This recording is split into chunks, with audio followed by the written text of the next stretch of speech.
ನಮಸ್ಕಾರ ಎಲ್ಲರಿಗೂ. Welcome to Ideas Forum. ನಾನು ವಿಜಯ ಪಾಟೀಲ್. ಸಮಾಜ ವಿಜ್ಞಾನ, ಕನ್ನಡ ಮಾಧ್ಯಮದ ಸಮಾಜ ವಿಜ್ಞಾನ 8ನೇ ತರಗತಿಯ ಪಾಠಗಳನ್ನು ನಾನು ಇಲ್ಲಿ ನಿಮ್ಮ ಮುಂದೆ ಇಡ್ತಾ ಇದ್ದೀನಿ. ನೀವಿನ್ನು ನಮ್ಮ ಐಡಿಯಾಸ್ ಫೋರಮ್ನ ಟೆಲಿಗ್ರಾಮ್ ಚಾನಲ್ಗೆ ಜಾಯ್ನ್ ಆಗದೇ ಇದ್ದರೆ ಡಿಸ್ಕ್ರಿಪ್ಷನಲ್ಲಿ ನೀಡಿರುವಂತಹ ಲಿಂಕ್ಗೆ ಹೋಗಿ ಜಾಯ್ನ್ ಆಗ್ಬೋದು. ಹೀಗೆ ಜಾಯ್ನ್ ಆಗೋದ್ರ ಮುಖಾಂತರ ನೀವು ಪಡ್ಕೊಳ್ಬಹುದಾದಂತಹ ಉಪಯೋಗಗಳು ಏನೇನೆಂದರೆ, ಪ್ರತಿನಿತ್ಯ 100ಕ್ಕಿಂತ ಹೆಚ್ಚು ಕ್ವಶನ್ಸ್ಗಳನ್ನು ಕ್ವಿಜ್ ರೂಪದಲ್ಲಿ ನೀಡಲಾಗುತ್ತೆ. ಹಾಗೆ ಪ್ರತಿ ವಿಡಿಯೋಗಳ PDFಗಳು, ದಿನಪತ್ರಿಕೆಗಳು ಮತ್ತು ಇತ್ತೀಚಿನ ಮಾಹಿತಿಗಳು ನಿಮಗಿಲ್ಲಿ ಸಿಗುತ್ತೆ. ನಿಮಗೇನಾದರೂ ಡೌಟ್ಸ್ಗಳಿದ್ದರೆ ಐಡಿಯಾಸ್ ಫೋರಮ್ನ ಅಧ್ಯಾಪಕರೊಂದಿಗೆ ಚರ್ಚೆ ನಡೆಸಿ ನಿಮ್ಮ ಪ್ರಶ್ನೆಗಳಿಗೆ ನೀವು ಉತ್ತರನ ಕಂಡುಕೋಬಹುದು. ಈಗಾಗಲೇ ಐಡಿಯಾಸ್ ಫೋರಮ್ ತಂಡ ಲಾಂಚ್ ಮಾಡಿರುವಂತಹ ಕೋರ್ಸ್ಗಳ ವಿವರ ಇಲ್ಲಿದೆ. ಎಲ್ಲ NCERT ವಿಡಿಯೋಗಳು including geography, history, science, polity, economics from 6 to 12th ಎಲ್ಲ ಪಾಠಗಳನ್ನು ಕನ್ನಡ ಮಾಧ್ಯಮದಲ್ಲಿ ಅಪ್ಲೋಡ್ ಮಾಡ್ತಿದ್ದಾರೆ. ಹಾಗೆ DSCRT ವಿಡಿಯೋಗಳು. ನಾನು ಸೋಷಿಯಲ್ ಸೈನ್ಸ್ನ 6th 8th ಸ್ಟ್ಯಾಂಡರ್ಡ್ನ ಬುಕ್ಸ್ಗಳನ್ನು ಮುಗಿಸಿದ್ದೀನಿ. ಈಗ 8th ಸ್ಟ್ಯಾಂಡರ್ಡ್ನ ಪಾಠಗಳನ್ನು ನಿಮ್ಮ ಮುಂದೆ ತರ್ತಾ ಇದ್ದೀನಿ. ಇನ್ನು ಎಲ್ಲ ತಮಿಳುನಾಡು ರಾಜ್ಯದ ಪಠ್ಯಪುಸ್ತಕಗಳು ಹಾಗೆ GK ಟ್ರಿಕ್ಸ್ ವಿಡಿಯೋಗಳು, 1000ಕ್ಕೂ ಅಧಿಕ ಪ್ರಶ್ನೆ ಪತ್ರಿಕೆಗಳನ್ನು ಚರ್ಚೆ ನಡೆಸಿದಂತಹ ವಿಡಿಯೋಗಳು ನಿಮಗೆ ಇಲ್ಲಿ ಸಿಗುತ್ತೆ. ಈ ಎಲ್ಲ ವಿಡಿಯೋಗಳ ಉಪಯೋಗಗಳನ್ನು ನೀವು ಪಡ್ಕೋಬೇಕು. ಇನ್ನೂ ಐಡಿಯಾಸ್ ಫೋರಮ್ ತಂಡ ಇನ್ನೂ ಅನೇಕ ಕೋರ್ಸ್ಗಳನ್ನು ಲಾಂಚ್ ಮಾಡೋದಕ್ಕೆ ತಯಾರಿ ನಡೆಸಿದೆ. ಇದಕ್ಕೆ ನಿಮ್ಮ ಬೆಂಬಲ ಅತಿ ಅವಶ್ಯಕ. ಬೆಂಬಲಿಸೋದು ಹೇಗೆ ಅಂದರೆ, ನಾವಿಲ್ಲಿ ಒಂದು ಆಪ್ಷನನ್ನು ನಿಮಗೆ ನೀಡ್ತಿದ್ದೀವಿ. ಜಾಯಿನ್ ಆಪ್ಷನ್, ಸಬ್ಸ್ಕ್ರೈಬ್ ಬಟನ್ನ ಪಕ್ಕದಲ್ಲಿ ಜಾಯಿನ್ ಆಪ್ಷನ್ ಮೂಲಕ ನೀವು ನಮಗೆ ಸಹಾಯವನ್ನು ಮಾಡ್ಬೋದು. ಹೇಗೆ? ಶಿಶು, ಇಲ್ಲಿ 4 ಸ್ಕೀಮ್ಗಳನ್ನು ಕೊಟ್ಟಿದ್ದೀವಿ. ಶಿಶು 29 ರೂಪಾಯಿಗಳು, ಕಿಶೋರ್ 59 ರೂಪಾಯಿಗಳು, ತರುಣ್ 159 ರೂಪಾಯಿಗಳು. ಗೋಲ್ಡನ್ ಸಪೋರ್ಟ್ ಮಾಡೋರಾದರೆ 159 ರೂಪಾಯಿಗಳನ್ನು ಈ ಗೂಗಲ್ ಪೇ ಅಥವಾ ಫೋನ್ಪೇ ನಂಬರ್ಗೆ 8748814920 ನಂಬರ್ಗೆ ಸೆಂಡ್ ಮಾಡೋದರ ಮುಖಾಂತರ ನೀವು ನಮಗೆ ಸಹಾಯವನ್ನು ಮಾಡ್ಬೋದು.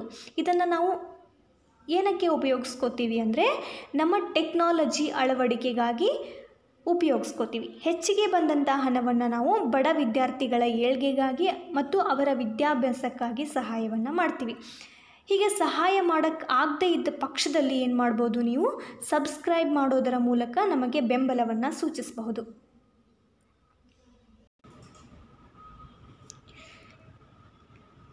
ಇವತ್ತು ನಾನು ನಿಮ್ಮ ಜೊತೆ ಡಿಸ್ಕಸ್ ಮಾಡ್ತಿರುವಂಥ ಪಾಠ 8ನೇ ತರಗತಿ ಸಮಾಜ ವಿಜ್ಞಾನ ಮೊದಲನೇ ಭಾಗದಿಂದ ವ್ಯವಹಾರ ಅಧ್ಯಯನ.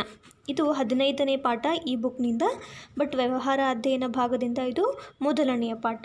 ವಾಣಿಜ್ಯ ಅಧ್ಯಯನದ ಘಟಕಗಳು. ಈ ಪಾಠದಿಂದ ನಾವು ಏನೇನೆಲ್ಲ ಕಲಿತೀವಿ ಅಂದರೆ, ವ್ಯವಹಾರ ಅಧ್ಯಯನದ ಮೂಲಭೂತ ಅಂಶಗಳಾದಂತಹ ಆರ್ಥಿಕ ಚಟುವಟಿಕೆಗಳ ಬಗ್ಗೆ ಕಲಿತೀವಿ ಮತ್ತು ಅವುಗಳ ವಿಧಗಳನ್ನು ಕಲಿತೀವಿ. ಹಾಗೆ ವ್ಯವಹಾರ ವಿಕಾಸ ಹೇಗೆ ಬೆಳೆದು ಬಂತು ಅದರ ಹಂತಗಳನ್ನು ನೋಡ್ತೀವಿ. ಆರ್ಥಿಕ ಬೆಳವಣಿಗೆಯಲ್ಲಿ ವ್ಯಾಪಾರ ಮತ್ತು ವಾಣಿಜ್ಯದ ಪಾತ್ರ ಮತ್ತು ಅದರ ಇಂಪಾರ್ಟೆನ್ಸ್, ಹಾಗೆ 21ನೇ ಶತಮಾನದಲ್ಲಿ ವಾಣಿಜ್ಯದ ಬೆಳವಣಿಗೆ ಹೇಗಾಗಿದೆ ಅನ್ನೋದನ್ನು ಈ ಪಾಠದಿಂದ ಕಲಿತೀವಿ. ಮೊದಲನೇದಾಗಿ ಈ ವಾಣಿಜ್ಯ ಶಾಸ್ತ್ರ ಅಥವಾ ವಾಣಿಜ್ಯ ಅಧ್ಯಯನ, ಬಿಸ್ನೆಸ್ ಅನ್ನುವಂಥ ಪದ ಬಂದಿದ್ದು ಎಲ್ಲಿಂದ? ಸಮಾಜ ವಿಜ್ಞಾನದ ಈ ಭಾಗದಲ್ಲಿ ವ್ಯವಹಾರ ಅಧ್ಯಯನದ ಕೆಲವು ಮೂಲ ವಿಷಯಗಳನ್ನು ತಿಳ್ಕೊತೀವಿ. ಆರ್ಥಿಕ ಚಟುವಟಿಕೆಗಳು ವ್ಯವಹಾರ ಅಧ್ಯಯನಕ್ಕೆ ಮೂಲಭೂತ ಅಂಶಗಳಾಗ್ತವೆ. ವ್ಯವಹಾರ ಅನ್ನುವಂಥ ಪದ ಬಂದಿದ್ದು ಬ್ಯುಸಿ ಅನ್ನುವಂಥ ಪದದಿಂದ, ಅಂದರೆ ಸದಾ ಚಟುವಟಿಕೆಯಿಂದ ಕೂಡಿರುವಂಥ ಅಧ್ಯಯನ ಇದು, ಅಥವಾ ಸದಾ ಚಟುವಟಿಕೆಯಿಂದ ಕೂಡಿರುವಂಥ ಒಂದು ಕೆಲಸ ಇದು. ಆದ್ದರಿಂದ ಇದು ಬ್ಯುಸಿ ಇದರಿಂದ ಬಿಸ್ನೆಸ್ ಅಂತ ಬಂತು. ಬಿಸ್ನೆಸ್ ಅಂದರೆ ವ್ಯವಹಾರ. ಹಾಗೆ ಪ್ರತಿಯೊಬ್ಬ ಮನುಷ್ಯನಿಗೂ ಹೇಗೆ ಆಹಾರ, ಉಡುಪು, ವಸತಿ ಅವಶ್ಯನೋ ಹಾಗೆ ಪ್ರತಿದಿನ ಗೃಹೋಪಯೋಗಿ ವಸ್ತುಗಳು ಕೂಡ ಅವಶ್ಯಕ ಆಗುತ್ತೆ. ಅವುಗಳನ್ನು ನಾವು ವ್ಯಾಪಾರಿಗಳಿಂದ ಪಡಿತೀವಿ. ವ್ಯಾಪಾರಿಗಳು ಏನು ಮಾಡ್ತಾರೆ, ಅವುಗಳನ್ನು ಸಗಟು ವ್ಯಾಪಾರಿಗಳಿಂದ ಅಥವಾ ಉತ್ಪಾದಕರಿಂದ ಪಡ್ಕೊಳ್ತಾರೆ. ಇವೆಲ್ಲ ಚಟುವಟಿಕೆಗಳನ್ನು ವ್ಯವಹಾರ ಅಂತ ಕರಿತೀವಿ. ಹಾಗೆ ನಾವೆಲ್ಲರೂ ವ್ಯಾಪಾರಸ್ಥರೆಂದು ಇವರನ್ನು ಕರಿತೀವಿ. ಹೇಗೆ ಸಗಟು ವ್ಯಾಪಾರಿಗಳಿಂದ ವಸ್ತುಗಳನ್ನು ಕೊಂಡ್ಕೊಂಡು ನಮಗೆ ಮಾರ್ತಾರೋ ಅವರುಗಳನ್ನು ವ್ಯಾಪಾರಸ್ಥರು ಅಂತ ಕರಿತೀವಿ. ವ್ಯವಹಾರವು ಒಂದು ಆರ್ಥಿಕ ಚಟುವಟಿಕೆ. ವಸ್ತುಗಳ ಉತ್ಪಾದನೆ ಮತ್ತು ವಿತರಣೆ ಇಲ್ಲಿ ನಿರಂತರವಾಗಿ ನಡೆಯುತ್ತೆ. ಹಾಗೆ ಮಾನವನ ಆಸೆಗಳನ್ನು ಇದು ಪೂರೈಸುತ್ತೆ. ಇದು ವಾಣಿಜ್ಯ ಅಧ್ಯಯನ. ಇನ್ನು ವಾಣಿಜ್ಯ ಅಧ್ಯಯನದ ಮುಖ್ಯ ಅಂಶ ಆರ್ಥಿಕ ಚಟುವಟಿಕೆ ಅಂತ ನೋಡಿದ್ವಿ. ಆರ್ಥಿಕ ಚಟುವಟಿಕೆ ಅಥವಾ ಆರ್ಥಿಕ ಚಟುವಟಿಕೆಯ ವಿಧಗಳು ಯಾವ್ಯಾವು ಅನ್ನೋದನ್ನು ಇಲ್ಲಿ ನೋಡೋಣ. ಮಾನವನಿಗೆ ಅನೇಕ ಬಯಕೆಗಳಿರ್ತವೆ. ಅವನ್ನು ಪೂರೈಸಿಕೊಳ್ಳೋದಕ್ಕೆ ಅನೇಕ ವಸ್ತುಗಳ ಮತ್ತು ಸೇವೆಗಳ ಅವಶ್ಯಕತೆ ಇರುತ್ತೆ. ಹಿಂದೆ ನಾವು ಸರಕುಗಳು ಮತ್ತು ಸೇವೆಗಳನ್ನು ಕಲ್ತಿದ್ವಿ. ವ್ಯವಹಾರ ಮತ್ತು ಕೈಗಾರಿಕೆಗಳಿಂದ ವ್ಯವಸಾಯ ಮತ್ತು ಕೈಗಾರಿಕೆಗಳಿಂದ ವಸ್ತುಗಳ ಉತ್ಪಾದನೆ ಆಗುತ್ತೆ. ಈ ವಸ್ತುಗಳ ವಿತರಣೆ ಆಗಬೇಕಾದ್ರೆ ಉತ್ಪಾದನಾ ಘಟಕಗಳಿಗೆ ಹಾಗೂ ಗ್ರಾಹಕರಿಗೆ ಅನೇಕ ಸೇವೆಗಳು ಕೂಡ ಅವಶ್ಯಕ ಆಗುತ್ತೆ.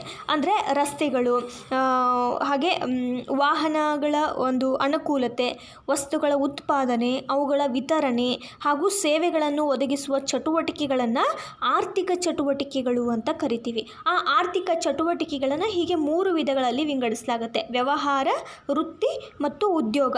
ವ್ಯವಹಾರ ಮುಖ್ಯವಾಗಿ ಸರಕು ಮತ್ತು ಸೇವೆಗಳ ಉತ್ಪಾದನೆ ಮತ್ತು ಅವುಗಳನ್ನು ಗ್ರಾಹಕರಿಗೆ ಒದಗಿಸುವ ಚಟುವಟಿಕೆ ಆಗಿರುತ್ತೆ.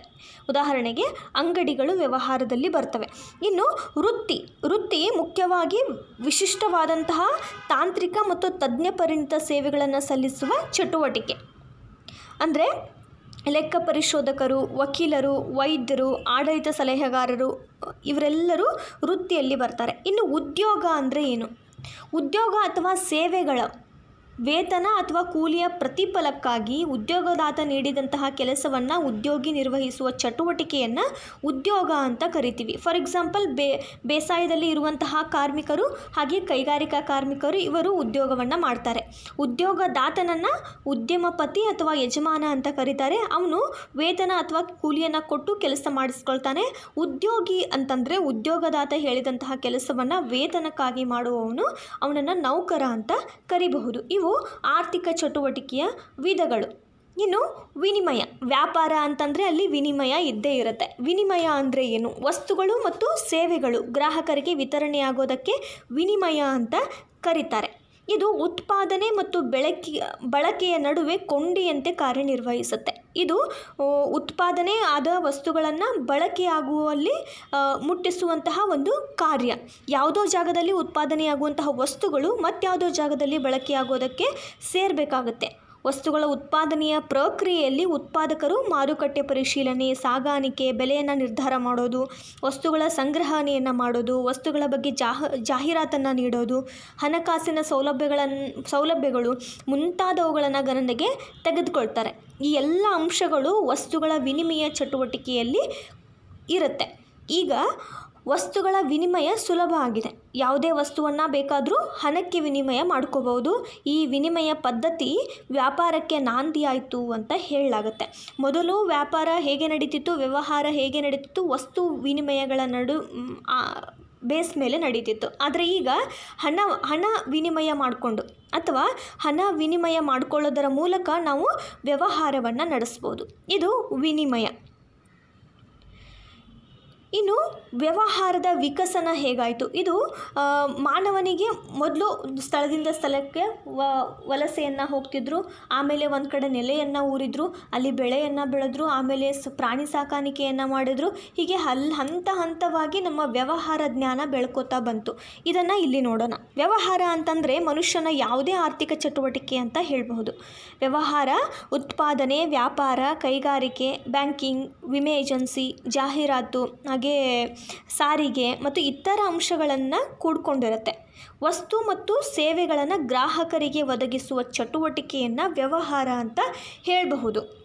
ಇನ್ನು ಇದು ಹೇಗೆ ವಿಕಸನವನ್ನು ಹೊಂದಿತು? ಒಂದು ಚಟುವಟಿಕೆಯ ಹುಟ್ಟು ಮತ್ತು ಅದು ಕ್ರಮೇಣ ಬೆಳೆದು ಬಂದ ದಾರಿಯನ್ನು ವಿಕಸನ ಅಂತ ಹೇಳಬಹುದು. ಯಾವುದೇ ಒಂದು ಪದ್ಧತಿ ಆಗಲಿ, ಯಾವುದೇ ಒಂದು ವಿಷಯ ಆಗಲಿ, ಅದು ಹುಟ್ಟಿನಿಂದ ಕ್ರಮೇಣ ಬೆಳ್ಕೊತಾ ಬಂದಂತಹ ದಾರಿಯನ್ನು ವಿಕಸನ ಅಂತ ಹೇಳಬಹುದು. ವಾಣಿಜ್ಯದ ವಿಕಸನವನ್ನು ವ್ಯವಹಾರದ ಇತಿಹಾಸ ಅಂತಲೂ ಕರೀತಾರೆ. ವ್ಯವಹಾರ ಹೇಗೆ ಬೆಳೀತು ಅನ್ನೋದನ್ನು ವ್ಯವಹಾರದ ಇತಿಹಾಸ ಅಂತಲೂ ಅಭ್ಯಾಸ ಮಾಡ್ತಾರೆ. ವಾಣಿಜ್ಯವು ವ್ಯವಹಾರದ ಒಂದು ಭಾಗ. ಅದರ ಚಟುವಟಿಕೆ ವಸ್ತುಗಳ ಮತ್ತು ಸೇವೆಗಳ ವಿತರಣೆ ಆಗಿರುತ್ತೆ. ಇನ್ನು ವ್ಯವಹಾರದ ವಿಕಸನ ಅನೇಕ ಹಂತಗಳನ್ನು ದಾಟಿ ಇಂದಿನ ಸ್ಥಿತಿಗೆ ಬಂದಿದೆ.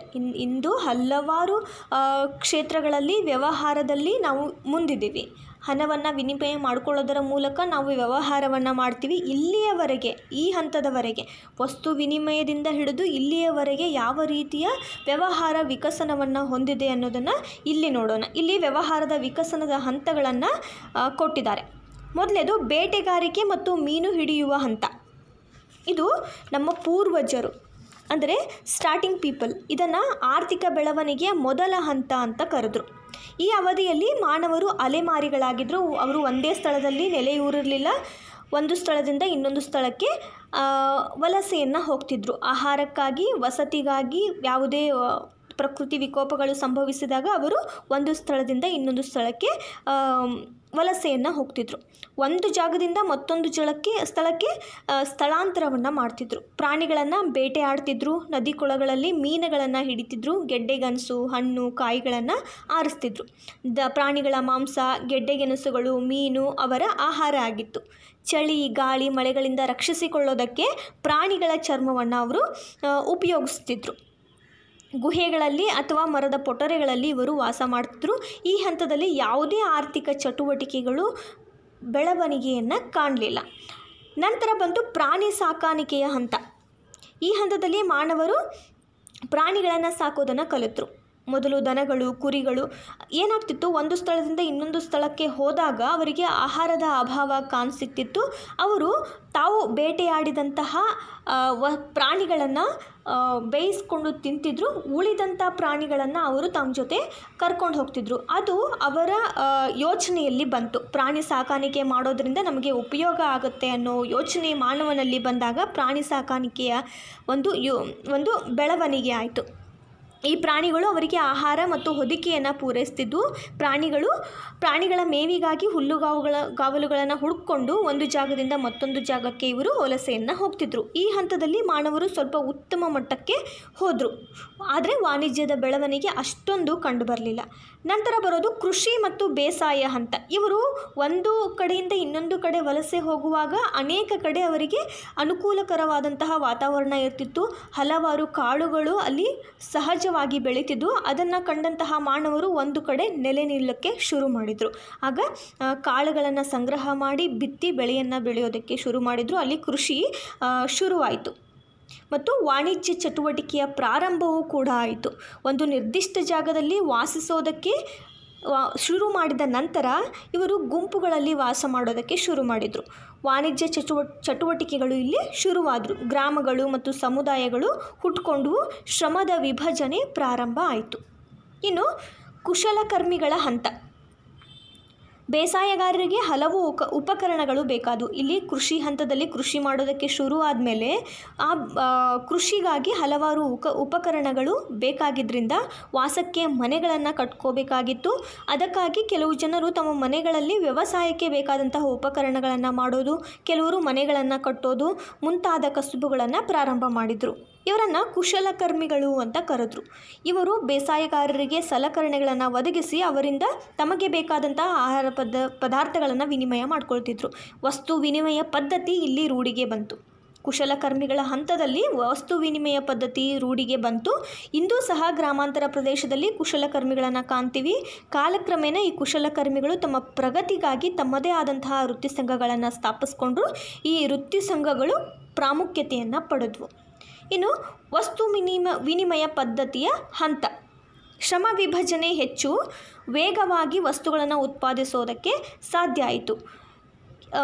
ಹೇಗಂದರೆ ಶ್ರಮ ವಿಭಜನೆ ಹೇಗಂದರೆ ಒಂದು ಕೃಷಿ ಹೊಲದಲ್ಲಿ ಹಲವಾರು ರೈತರು ಒಟ್ಟಿಗೆ ಕೃಷಿಯನ್ನು ಮಾಡಿ ಬೆಳೆಯನ್ನು ಬೆಳೀತಿದ್ರು, ಆ ಬೆಳೆ ಹಚ್ಕೊತಿದ್ರು. ಇದರಿಂದ ಹೆಚ್ಚಾಗಿ ವಸ್ತುಗಳನ್ನು ಉತ್ಪಾದನೆ ಮಾಡಿದ್ರು. ಈ ರೀತಿ ಹೆಚ್ಚಾಗಿ ಉತ್ಪಾದಿಸಿದ ವಸ್ತುಗಳ ಬದಲಿಗೆ ಬೇಕಾದಂತಹ ವಸ್ತುಗಳನ್ನು ವಿನಿಮಯ ಮಾಡ್ಕೊಳ್ತಿದ್ರು.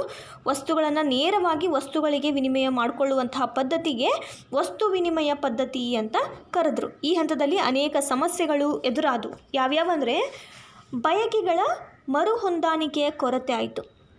ಅಂತ ಉದಾಹರಣೆಗೆ ಒಬ್ಬ ರೈತನಲ್ಲಿ ಭತ್ತ ಹೆಚ್ಚಾಗಿರುತ್ತೆ, ಅವನಿಗೆ ಗೋಧಿ ಬೇಕಾಗಿರುತ್ತೆ. ಗೋಧಿ ಇರುವವನು ಭತ್ತವನ್ನು ಗೋಧಿಗೆ ವಿನಿಮಯ ಮಾಡಿಕೊಂಡ್ರೆ ಇದನ್ನು ಬಯಕೆಗಳ ಸರಿಹೊಂದುವಿಕೆ ಅಂತ ಕರೀತಾರೆ.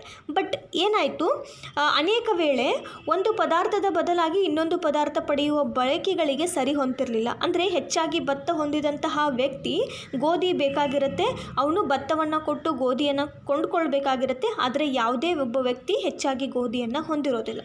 ಇದು ಬಯಕೆಗಳ ಮರು ಹೊಂದಾಣಿಕೆಯ ಕೊರತೆ ಅಂತ ಆಗುತ್ತೆ. ಇನ್ನು ಮೌಲ್ಯದ ಅಳತೆ ಸಮರ್ಪಕವಾಗಿರಲಿಲ್ಲ. ಒಂದು ಮಾಪನ ಭತ್ತಕ್ಕೆ ಎಷ್ಟು ಮಾಪನ ಗೋಧಿ ಅಥವಾ ಒಂದು ಹಸುವಿಗೆ ಎಷ್ಟು ಕುರಿಗಳು ಅನ್ನುವಂತಹ ಕಿಮ್ಮತ್ತನ್ನು ನಿಗದಿಪಡಿಸಲು ಸಾಧ್ಯ ಇರಲಿಲ್ಲ. ಇನ್ನು ವಸ್ತುಗಳನ್ನು ವಿಭಜಿಸುವ ಕೊರತೆ. ಒಂದು ಹಸುವಿಗೆ ಸರಿಹೊಂದುವಂತೆ ಕುರಿಗಳನ್ನು ವಿಭಜಿಸಲು ಸಾಧ್ಯ ಆಗ್ತಿರಲಿಲ್ಲ. ಇನ್ನು ವಸ್ತುಗಳ ಸಾಗಾಟ ಮತ್ತು ಸಂಗ್ರಹದ ಕೊರತೆ. ಒಂದು ಪ್ರದೇಶದಿಂದ ಇನ್ನೊಂದು ಪ್ರದೇಶಕ್ಕೆ ವಸ್ತುಗಳನ್ನು ಸಾಗಿಸೋದು ಒಂದು ದೊಡ್ಡ ಸಮಸ್ಯೆ ಆಗಿತ್ತು. ಈಗಿನ ಥರ ಆವಾಗ ಇರಲಿಲ್ಲ. ಆದ್ದರಿಂದ ಸಂಗ್ರಹ ಮಾಡೋದು ಕೂಡ ಕಠಿಣ ಸಮಸ್ಯೆ ಆಗಿತ್ತು. ಇವೆಲ್ಲವುಗಳು ಕೂಡ ವಸ್ತು ವಿನಿಮಯ ಪದ್ಧತಿಯ ಹಂತದಲ್ಲಿ ಬಂದಂತಹ ತೊಂದರೆಗಳು. ಆಮೇಲೆ ಬಂದದ್ದೇ ಹಣದ ಆರ್ಥಿಕ ವ್ಯವಸ್ಥೆಯ ಹಂತ.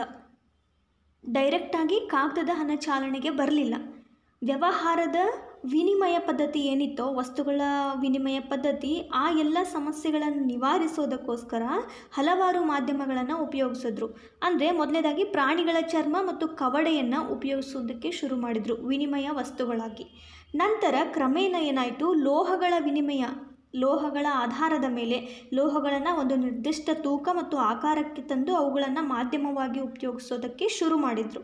ನಂತರ ತಾಮ್ರ, ಬೆಳ್ಳಿ, ಚಿನ್ನದ ನಾಣ್ಯಗಳ ಬಳಕೆ ಚಾಲನೆಗೆ ಬಂತು.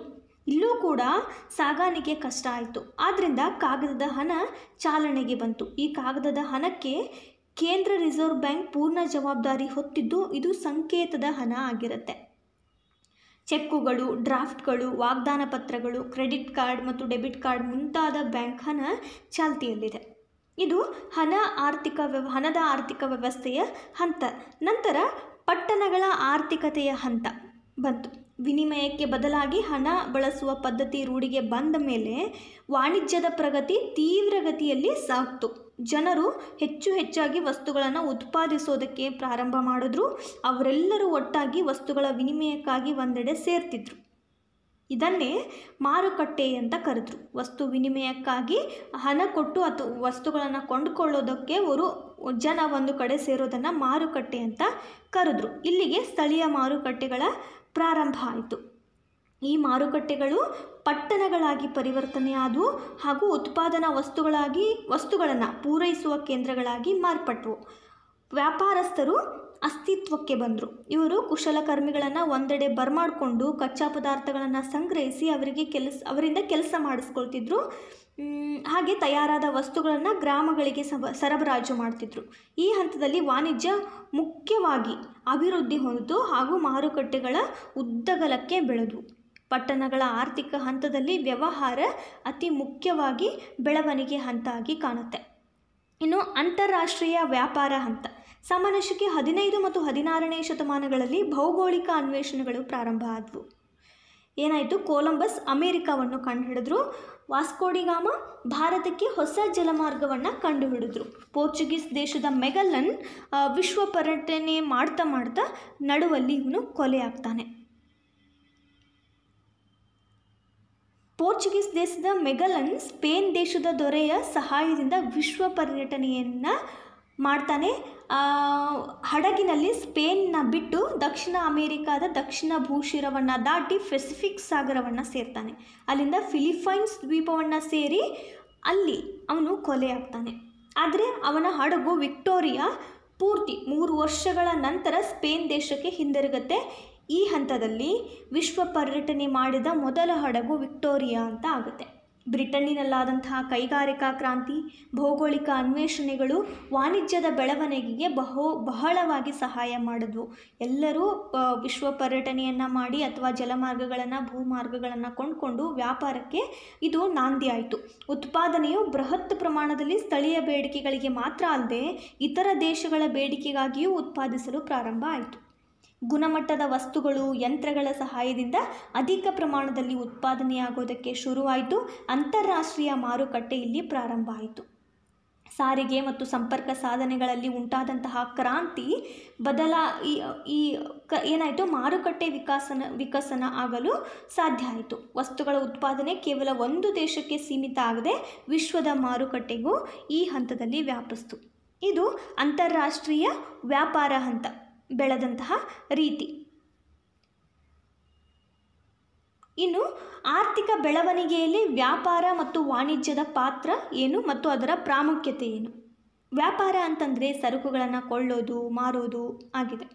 ವಾಣಿಜ್ಯ ಅಂತಂದರೆ ವ್ಯಾಪಾರ ಸುಗಮವಾಗಿ ನಡೆಸಲು ಪೂರಕವಾಗುವಂತಹ ಅಂಶಗಳನ್ನು ಒಳಗೊಂಡಿದೆ.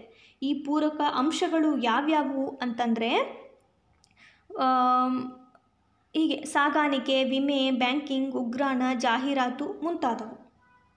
ಇವುಗಳನ್ನು ವಾಣಿಜ್ಯ ಸೇವೆಗಳು ಅಂತ ಕರೀತಾರೆ. ವ್ಯಾಪಾರ ಅಂತಂದರೆ ಕೊಡೋದು ತಗೊಳ್ಳೋದು, ಆದರೆ ವಾಣಿಜ್ಯ ಅಂತಂದರೆ ಕೊಡೋದು ತಗೊಳ್ಳೋದಕ್ಕೆ ಪೂರಕವಾದಂತಹ ಅಂಶಗಳು. ಇವುಗಳನ್ನು ಏನಂತೀವಿ? ವಾಣಿಜ್ಯದ ಈ ಅಂಶಗಳನ್ನು ವಾಣಿಜ್ಯ ಸೇವೆಗಳು ಅಂತ ಕರಿತೀವಿ. ವ್ಯಾಪಾರಗಾರರು ಗ್ರಾಹಕರ ಇಷ್ಟಗಳನ್ನು ಅರಿತು ಪ್ರತಿದಿನ ಅವರಿಗೆ ಬೇಕಾದಂತಹ ಸರಕುಗಳನ್ನು ಸರಬರಾಜು ಮಾಡ್ತಾರೆ. ಹಾಗೆ ಇತರ ಅನೇಕ ಸೇವೆಗಳನ್ನು ಸಹ ಒದಗಿಸ್ತಾರೆ. ವ್ಯಾಪಾರ ಸುಗಮವಾಗಿ ಸಾಗಬೇಕಾದ್ರೆ ಅದಕ್ಕೆ ಸಹಕರಿಸುವಂತಹ ಸೇವೆಗಳಾದ ಸಾಗಾಣಿಕೆ, ಸರಕುಗಳನ್ನು ಉತ್ಪಾದನೆಯ ಕೇಂದ್ರಗಳಿಂದ ವ್ಯಾಪಾರಿಗಳಿಗೆ ಮತ್ತು ಅವರ ಮೂಲಕ ಗ್ರಾಹಕರಿಗೆ ತಲುಪಿಸುವಂತಹ ವ್ಯವಸ್ಥೆಯನ್ನು ಮಾಡುತ್ತೆ. ಉತ್ಪಾದಕರಿಗೆ ಅಥವಾ ವ್ಯಾಪಾರಗಾರರಿಗೆ ಬೇಕಾದಂತಹ ಹಣದ ಸೌಲಭ್ಯಗಳನ್ನು ಬ್ಯಾಂಕುಗಳು ಒದಗಿಸ್ತವೆ. ಸಾಗಾಟದ ಸಮಯದಲ್ಲಾಗಲಿ ಶೇಖರಣೆಯ ಸಮಯದಲ್ಲಾಗಲಿ ಸರಕುಗಳು ಅಥವಾ ಸೇವೆಗಳು ನಾಶ ಹೊಂದಿದರೆ ಅದರಿಂದ ಉಂಟಾಗುವ ನಷ್ಟವನ್ನು ವಿಮಾ ಕಂಪನಿಗಳು ಸರಿದೂಗಿಸ್ತವೆ.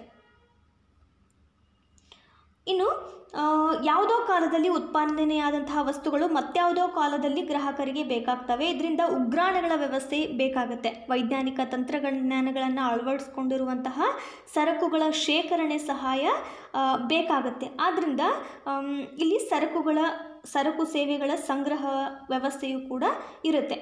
ಗ್ರಾಹಕರಿಗೆ ವಸ್ತುಗಳ ಬಗ್ಗೆ ಬೇಕಾದ ಮಾಹಿತಿಯನ್ನು ಜಾಹೀರಾತು ಸಂಸ್ಥೆಗಳು ಒದಗಿಸ್ತವೆ.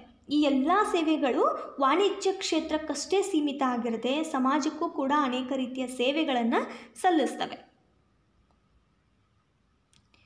ಇನ್ನು ವಾಣಿಜ್ಯದ ಪ್ರಾಮುಖ್ಯತೆ ಏನು? ಈ ವಾಣಿಜ್ಯ ಅಂತಂದರೆ ಈ ಅಂಶಗಳು, ವ್ಯಾಪಾರಕ್ಕೆ ಬೇಕಾದಂತಹ ಅನುಕೂಲಕರ ಅಂಶಗಳ ಇಂಪಾರ್ಟೆನ್ಸ್ ಏನು ಅಂತಂದರೆ, ವಾಣಿಜ್ಯವು ಗ್ರಾಹಕರಿಗೆ ಬೇಕಾದಂತಹ ವಸ್ತುಗಳನ್ನು ಸರಿಯಾದ ಸಮಯಕ್ಕೆ ಒದಗಿಸುತ್ತೆ.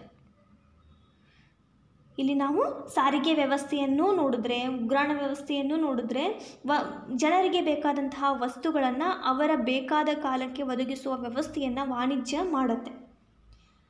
ಹಾಗೆ ಕೈಗಾರಿಕೆಗಳು ಸ್ಥಾಪನೆಯಾಗಬೇಕಾದ್ರೆ ಅದಕ್ಕೆ ಬೇಕಾದಂತಹ ಸವಲತ್ತುಗಳನ್ನು ಒದಗಿಸುತ್ತೆ. ಪ್ರಪಂಚದ ಬೇರೆ ಬೇರೆ ಪ್ರದೇಶಗಳಲ್ಲಿ ಹಂಚಿ ಹೋಗಿರುವಂತಹ ಜನರನ್ನು ಒಗ್ಗೂಡಿಸುತ್ತೆ. ಇದು ಬೆಲೆಯನ್ನು ಹತೋಟಿಯಲ್ಲಿಡುತ್ತೆ.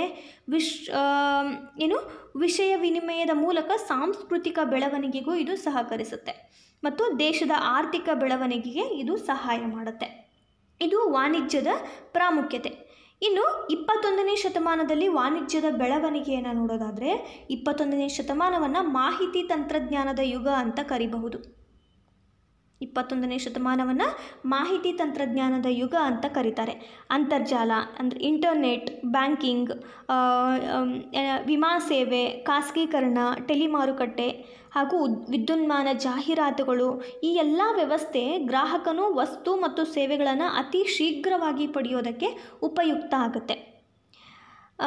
ಗ್ರಾಹಕರು ವಿಶ್ವದ ಯಾವುದೇ ಭಾಗದಲ್ಲಿ ಉತ್ಪಾದಿಸಿದಂತಹ ತನಗೆ ಬೇಕಾದ ವಸ್ತುಗಳನ್ನು ಟೆಲಿಮಾರುಕಟ್ಟೆಯ ಮುಖಾಂತರ ಅತಿ ವೇಗವಾಗಿ ಈ ಕಾಲದಲ್ಲಿ 21ನೇ ಶತಮಾನದಲ್ಲಿ ಕೊಂಡ್ಕೊಳ್ತಿದ್ದಾನೆ.